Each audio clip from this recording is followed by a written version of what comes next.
Video में देख रहा है, उसने वीडियो देखा, इसमें लगा दीजिए, ऑनलाइन में सर्च किया, इसमें लगा दीजिए, फिर वहाँ लगाया, उसे लॉस हो गया। हाँ, तो ये तो इसको टिप फॉलो करना बोलते हैं।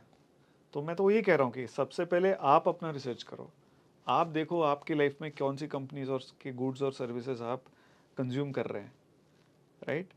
आप थोड़ा सा जान लो उस कंपनी के बारे में। किसी ने टिप दे दिया, प्लीज़ मत करना। इतनी स्कैम्स हैं, लोग टीवी पे आते थे। अभी तो एक सेबी ने भी एक बहुत फेमस आदमी को अरेस्टेड किया था। वो टिप्स दिए जा रहे हैं और लोग खरीदने से पहले वो लोग खरीद करके फ्रंट रनिंग करके पैसा बना रहे हैं। तो प्लीज़ डोंट, किसी को ट्रस्ट मत कीजिए। सबसे पहले आप किसी को भी ट्रस्ट मत कीजिए अनलेस वो सेबी रजिस्टर्ड एडवाइज़र हो, क्योंकि वहाँ पे थोड़ा कंप्लायंस का काफ़ी चक्कर है। And unfortunately SEBI registered investors की संख्या भी कम हो रही है बिकॉज ऑफ द रेस्ट्रिक्शंस।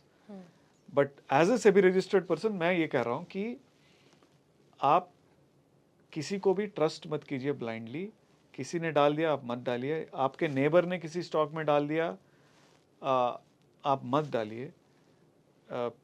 लोग नुकसान के बारे में बताते नहीं है, सिर्फ मुनाफे के बारे में बोलते हैं, ढंडोरा पीटते हैं। तो आप अपना हार्ड अर्न मनी, मेहनत की कमाई उन्हीं कंपनीज में डालिए जो आप कंफर्टेबल हो, जिनके बारे में आप जानते हैं। और मैं ऑनलाइन इसलिए बोला कि ऑनलाइन बहुत इंफॉर्मेशन अवेलेबल है उन कंपनियों के बारे में। टिप्स भी अवेलेबल है, बट आप टिप्स इग्नोर कीजिए, क्योंकि जो टिप दे रहा है वो आपको पता नहीं क्यों दे रहा है वो टिप, राइट। अगर वो मशहूर आदमी भी हो, अगर टिप दे रहा है, देर वर कुछ पीएमएस कंपनीज थी अर्लियर जो जिनके फंड मैनेजर आके बोलते थे ये कंपनी अच्छी है, ये कंपनी अच्छी है, आप इनमें इन्वेस्ट कीजिए। लेकिन क्या वो 1 साल बाद या 6 महीने बाद जब वो कंपनी एग्जिट कर रहे हैं, क्या उनके बारे में बोलते हैं कि ये एग्जिट कीजिए? कोई कभी नहीं बोलेगा। तो इन्वेस्टर का बेस्ट फ्रेंड खुद ही है, या एक आदमी जो अनबायस्ड एडवाइस देता हो, which could be a SEBI registered person, वो ही ये कीजिए। अदरवाइज खुद का भरोसा, खुद की मेहनत से आप इंफॉर्मेशन निकालिए। सारा इंफॉर्मेशन ऑनलाइन है, एनुअल रिपोर्ट्स हैं, साइट्स हैं, जो डेटा है। आजकल आर्टिफिशियल इंटेलिजेंस है जिसके थ्रू आप क्वेश्चंस पूछ सकते हैं। बट एआई का भी पूरा भरोसा मत करना, क्योंकि एआई भी ट्रेंड है किसी पुराने डॉक्यूमेंट्स पे। और एआई का एक सबसे बड़ा वीकनेस है हैलुसिनेशन। इंफॉर्मेशन नहीं है लेकिन आपका सवाल उसके ऊपर है, कुछ ना कुछ जवाब वो क्रिएट करके दे देता है आपको। तो आप ब्लाइंडली ट्रस्ट मत कीजिए किसी को भी, इंक्लूडिंग एआई। राम जी, एक सवाल मेरा ये है कि अभी थोड़ी देर पहले ना आप फार्मा सेक्टर हो गया, फिर पावर सेक्टर को लेके थोड़ा जोर दे रहे थे, ऑटो सेक्टर को भी। मैं आपसे यही जानना चाहूँगी, पावर हो गया, हेल्थ हो गया, ऑटो सेक्टर हो गया, तमाम सेक्टर्स जो हैं, इनमें आगे की क्या कंडीशन आपको लग रही है कि इसमें हाथ आजमाना चाहिए या फिर थोड़ा सा जलने के चांसेस हो सकते हैं? देखिए, आपने आजमाना शब्द उपयोग किया था, तो आजमाना यानी चखना। आ, मैं तो ये कहता हूँ कि आप अच्छे रिसर्च करो और पूरा उसका भोजन करो। ओके। तो फार्मा सेक्टर हो गया, वो तो it's called a defensive sector, क्योंकि आपको दवाई की हमेशा ज़रूरत होगी, दुनिया को होगी। और इंडिया से बहुत ज़्यादा एक्सपोर्ट होता है to US. Okay, US and other countries. तो pharma is a good sector to invest in the long term. ठीक है। अब कौन सा अच्छा टाइम है टू गेट इनटू फार्मा? अब because of this whole tariff thing, pharma काफ़ी थोड़ा सा दब गया है। तो कोई भी सेक्टर जो डिफेंसिव हो, अगर वो दब जाता है, that's a good time to invest. Okay. तो बट अगर आज का अगर हम देखें, तो जैसे मैं आपको पहले बोला, ऑटोमोबाइल्स और ऑटो एंसिलरीज, जो कंपनी ऑटो के जो पार्ट सप्लाई करते हैं, सस्पेंशन हो गया, विंडशील्ड्स हो गए, बम्पर्स हो गए, बहुत सारे इलेक्ट्रॉनिक कंपोनेंट्स हो गए, जो ईवी में भी जाता है और नॉन ईवी कार्स में भी जाता है, उनकी काफ़ी अच्छी ग्रोथ होने वाली है। वो सेक्टर अगले 5 साल में 150 बिलियन डॉलर तक पहुंचने की उम्मीद है इंडस्ट्री स्टडी के हिसाब से। सिमिलरली कंस्ट्रक्शन में भी नेक्स्ट बूम आने वाला है, तो cement will be an interesting space, consumer will be an interesting space. अब इंडिया इतना ग्रो हो रहा है, गाड़ियाँ, पोल्यूशन, ये सब, तो water treatment, that could be an interesting space. Energy will always be interesting. ठीक है। तो इसमें अभी जैसे अगेन मोदी जी का ये था ना कि न्यूक्लियर को मैं 10x करूँगा।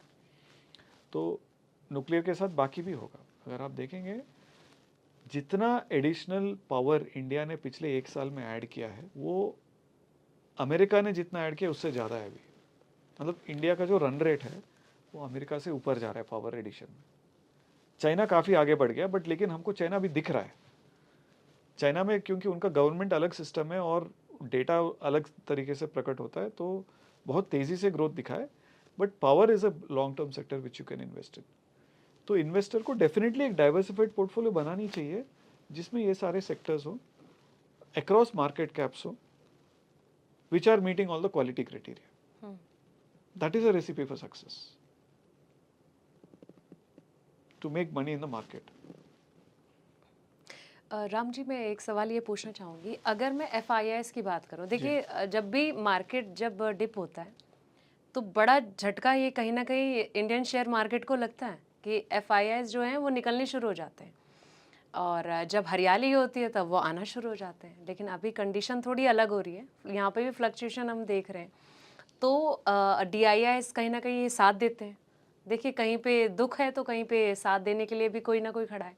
तो इस पैटर्न को आप इन्वेस्टर्स के हिसाब से कैसे देखते हैं? देखिए एफआईएस की अभी पुरानी कहानी है। पिछले अगर आप 8-9 साल देखें, ऑलमोस्ट 1-2 साल 2-3 साल छोड़कर एफआईएस नेट सेलर्स ही रही हैं। उसके बावजूद मार्केट कहाँ से कहाँ पहुँच गया। तो एक ज़माना था जब एफआईएस अगर छींकते थे तो हमको ज़ुकाम हो जाता था। अभी पलटा फ्लिप आउट हो गया है। तो एफआईआईस अगर इस साल का भी देखें हम, जनवरी से लेके एफआईआईस जब यूएस में इंटरेस्ट रेट्स चेंज हुए थे उसके बाद एफआईआईस ने सेलिंग शुरू कर दिया था। अभी तक नेट सेलर्स ही रही हैं। उसके बावजूद मैं कह रहा हूँ कि इंडियन मार्केट में वो डेप्थ है अभी। ठीक है, तो अगर आप नेट देखें इस साल में एफआईआईस ने ग्रॉस परचेज और ग्रॉस सेल का जो डिफरेंस है वो करीब 25,000 करोड़ है।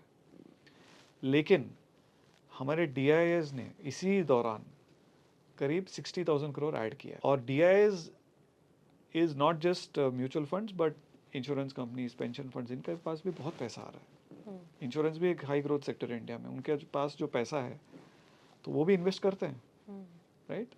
तो एसआईपी बुक इटसेल्फ करीब 27,000 करोड़ है। तो बहुत डेप्थ है अभी इंडियन मार्केट में। और ये तब तक चलेगा जब तक इन्वेस्टर्स का लॉस ऑफ कॉन्फिडेंस वाला फेज नहीं आता है, जो एज ऑफ नाउ में नहीं दिख रहा है ना। तो उसका एक दो तीन इम्प्लीकेशन है। इन्वेस्टर को ये नहीं लगना चाहिए कि लॉस ऑफ कॉन्फिडेंस नहीं है, रेकलेसली इन्वेस्ट करो, राइट? तो इन्वेस्टर को केयरफुली इन्वेस्ट करना चाहिए और इन्वेस्ट करते रहना चाहिए। तो मेरे ख्याल से एफआईडीआई का अभी वो इश्यू नहीं है। डीआईएस में बहुत डेप्थ है और डीआईएस जितना एफआईआईएस ने सेल किया उससे कहीं ज़्यादा एब्जॉर्ब कर लिया मार्केट।